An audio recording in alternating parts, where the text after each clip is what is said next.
안녕하세요. 미국 사는 진돗개 도리입니다.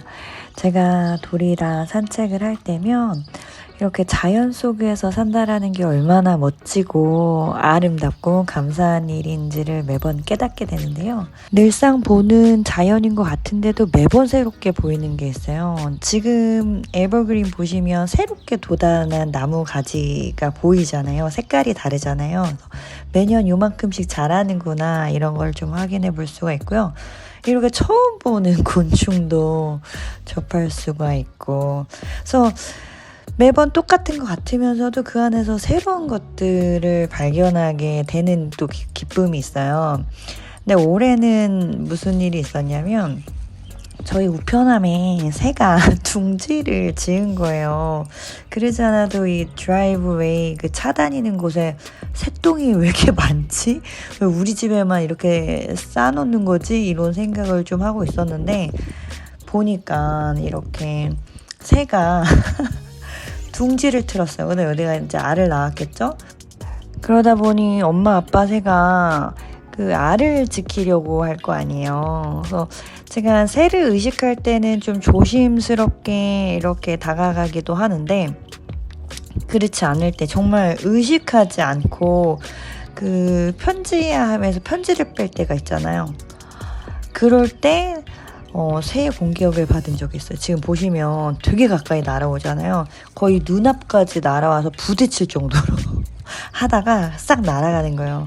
정말 그때 도리 산책 끝내고선 새의 공격을 받아서 엄청 소리를 질렀죠. 근데 뭐 이렇게 저한테 상해를 입히거나 그러진 않았으니까. 그래서 진짜 살면서 별의별 일을 다 겪는다 이런 생각을 했고요.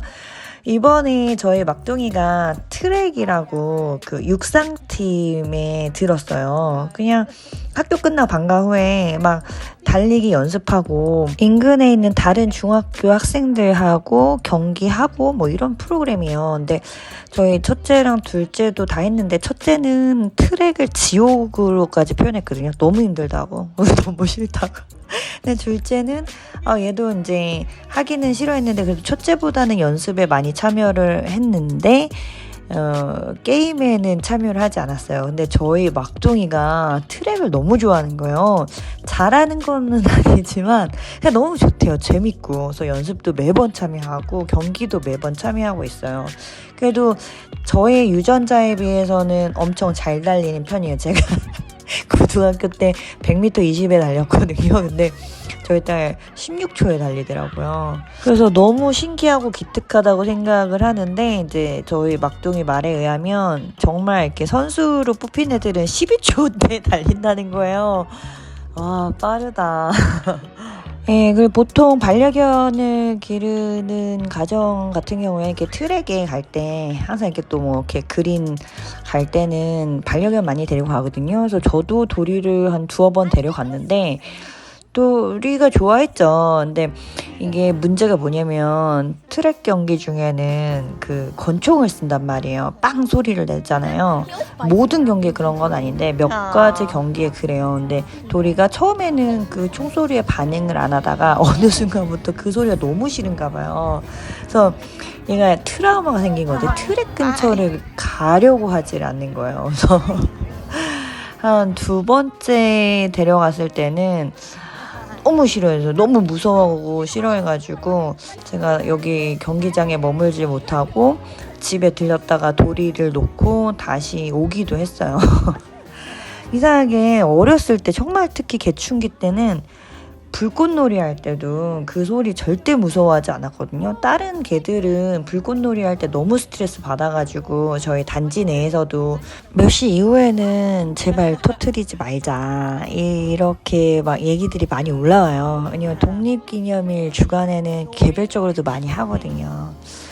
근데 어느 순간부터 도리가 소리에 되게 민감한 게 반응하더라고요. 나이를 먹어가고 있는 것 같아요. 엄마 그래서 나 캔디. Oh, Dory's claiming his territory. Yeah. Are you okay? 이날이 홈 경기에서 이제 두 번째로 데려왔던 날인데 총소리에 반응을 해가지고 이제 집에 가자고 저를 이끄는 중이에요. 근데 제가 궁금했던 거는 차를 찾을까? 왜냐면 다른 학교 그 학생들 차도 오고 저희 학교 학생들 차도 있고 그래가지고 차가 엄청 많단 말이에요. 주차장이 만차가 됐는데 얘가 과연 우리 차를 찾아갈 수 있을까? 이게 좀 궁금하긴 하더라고요. 근데 정말 개코는 개코죠. 개코가 어디 가지를 않더라고요. 차를 금방 찾아요. 그리고 약간 이게 어떤 저의 그냥 개인적인 느낌일 수도 있겠는데 그걸 너무 보여주고 싶어 하는 게 좀 티가 나는 것 같아요. 네, 그래서 맨 마지막에는 문 열라고 그러면서 여기 딱 앉더라고요.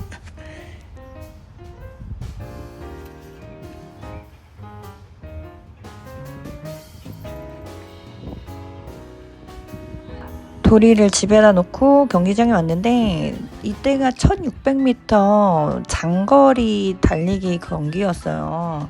근데 한 학생이 제일 마지막에 뛰는 학생이죠. 굉장히 거리 차이가 난 상태로 달리는 모습이었어요. 근데 그 친구들이 같이 와가지고 함께 달려주더라고요. 경기에 참여하지 않았던 친구들이. 그러면서 이 경기 끝내자고 할 수 있다고 같이 이거 마무리하자 하면서 같이 달려주더라고요. 근데 저는 그거 보고선 되게 감동했어요. 왜냐면 경기가 앞에 경기가 끝나야 그 다음 경기가 진행이 되거든요. 근데 이게 거리 차이가 많이 나고 꼴등의 상태로 이렇게 달려가면 도중 하차를 하거나 포기할 가능성이 좀 높다고 생각을 해요. 왜냐면 심리적인 압박 이런 게 있으니까.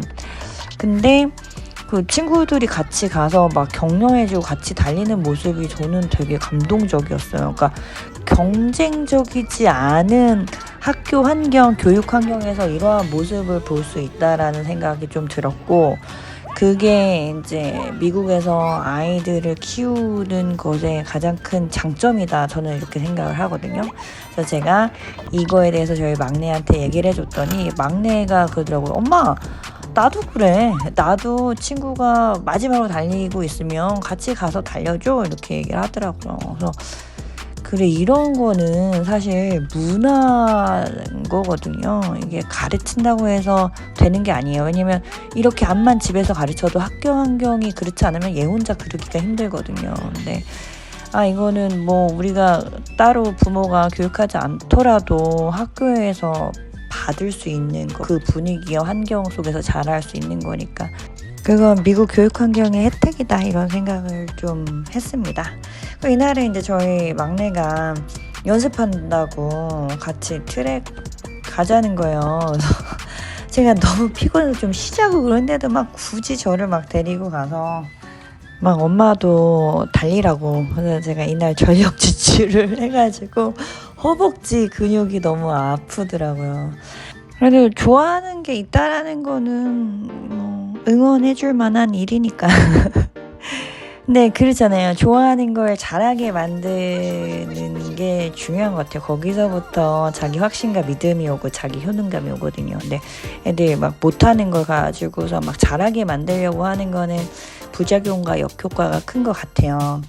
그리고 또 너무 지식 중심의 교육 환경은 이게 진짜 부작용이 크거든요. 왜냐면 그 존재라는 게 이제 사람이 가장 중요한 건데 지식을 우선하다 보면 여기서 아이들의 인간성이 다 말살이 되는 거거든요. 그러니까 그냥 정말 자기가 가지고 있는 능력 혹은 뭐 경제적인 가치 이런 걸로 자기를 대변하게 되는 거니까 여기서 온갖 인간 소외가 발생을 하는 거예요. 인간이지만 인간다운 대접을 받지 못하고 인간으로부터 소외된 것들이 생겨나거든요. 그러니까 인간 자체가 하나의 물질이자 상품인 거죠. 이게 인간 소외예요. 근데 한국은 인간 소외를 부추기는 교육 환경이에요. 그러니까 학교 안에서 뭐 교권 추락이라든지 이런 모든 문제들이 발생하는 거잖아요. 인간이 인간답게 대접받지 못하는 환경들을 만들어내고 있잖아요. 네, 아무튼 요즘에 진짜 선진 문화에 대해서 진짜 많은 생각을 해요. 이들이 이 문화를 만들기 위해서 얼마나 노력을 했고 그럼으로써 이들이 쌓아올린 이미지들 있잖아요. 그냥 되게 배려하고 존중하고 감사하고 매너 있고 이런 게 있어요. 이 사회 속에서는. 그러니까 언어가 안 되더라도 미국에서 살만한 거예요. 근데 정말 제가 일하면서 다양한 문화와 다양한 인종의 사람들을 만나잖아요. 근데 같이 일하는 친구들끼리 얘기하는 것들도 웬만한 미국인들은 다 괜찮아요. 그리고 이제 그 다른 인종과 문화에 대해서 이제 서로 저희가 느끼는 것들 얘기하면 느끼는 게 다 비슷해요. 근데 결국엔 정말 문화 차이거든요. 선진 문화 속에서 살아가는 사람, 그리고 그들이 보여주는 행동과 양식과 문화 차이가 있어요. 후진국과 선진국의 차이가 있죠. 근데 그렇다고 해서 모든 미국인들이 다 매너 있지는 않아요. 그렇다고 또 뭐 미국 외에 다른 국가 사람들이 뭐 다 매너 없다고 할 수는 없어요. 근데 그게 뭐냐면 그 공동체가 쌓아올린 이미지가 얼마나 중요하냐면 그럼에도 불구하고 그 공동체 이미지와 딴판인 사람이 나타나더라도 크게 나쁘게 생각이 안 되는 거예요. 근데 반면에 그 공동체가 쌓아올린 이미지가 낮으면, 안 좋으면 그 공동체에 속한 개인이 암만 잘해도 별로 태가 나지 않아요. 그래서 그 미셸 오바마가 쓴 비커밍에 그런 얘기 나오거든요. 흑인이 인정을 받기 위해서는 백인의 2배 이상을 노력해야 겨우 반 정도의 인정을 받는다. 그 말이 그런 뜻인 거예요. 그래서 우리가 나의 이익을 생각하는 것도 중요하지만 공동체에 이로운 것들을 행하는 게 결국에 나한테 도움이 된다라는 인식을 가질 필요가 있지 않나 이런 생각이 들어요. 그러니까 그 로마의 그러니까 5명의 현명한 황제 중에 한 사람이었던 마르쿠스 아우렐리우스가 있어요. 명상록이라는 책을 썼거든요. 전쟁 중에 막사에서. 근데 그때 이런 얘기를 해요. 그러니까 벌에 관한 건데 공동체에 유익이 되지 않는 건 그 개인한테도 유익이 되지 않는데요. 그 벌 사회에서.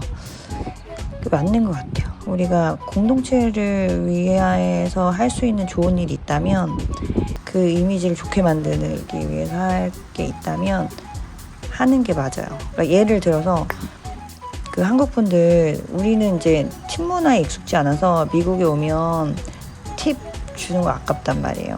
아깝죠. 근데 그래도 팁을 주시는 게 맞아요. 내가 담당 서버에 서비스를 받았다면 저 사람의 노동력을 제공받은 거잖아요. 근데 이거는 주인이 줘야 된다. 레스토랑 주인이 줘야 된다고 생각을 해서 안 주시는 분이 있어요. 그리고 팁은 나의 자유라고 생각하시는 분이 있단 말이에요. 근데 그 사람들 보통 4달러, 5달러 받아요. 시간당. 주인은 그만큼 줘요. 나머지는 팁에 의존하는 거거든요.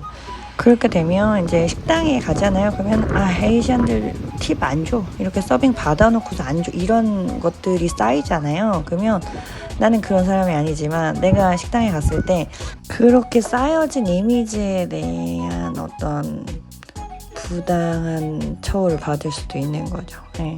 물론 담당 서버는 팁을 받기 위해서 할 수 있는 거는 하죠. 근데 더 잘할 수 있는 거를 맡게 되는 게 있어요. 근데 뭐 지금 팁 문화를 예를 들어서 공감이 안 되실 수도 있는데 어쨌든 우리가 우리 공동체의 이미지를 좋게 만들려고 노력을 하고 정말 우리 공동체가 그렇게 된다면 정말 많은 것들을 누릴 수 있을 거란 생각이 듭니다. 제가 미국 사니까 이런 생각을 갖게 된 거예요. 그리고 이제 이게 그 리차드 도킨스가 말한 이기적인 유전자의 맥락, 그 같은 맥락인 거예요. 같은 풀이에요. 오늘도 영상 끝까지 시청해주신 시청자 여러분 너무 감사드리고요. 저는 다음에 더 재밌고 유익한 내용으로 다시 찾아뵙도록 하겠습니다. 시청해주셔서 감사합니다. 안녕히 계세요.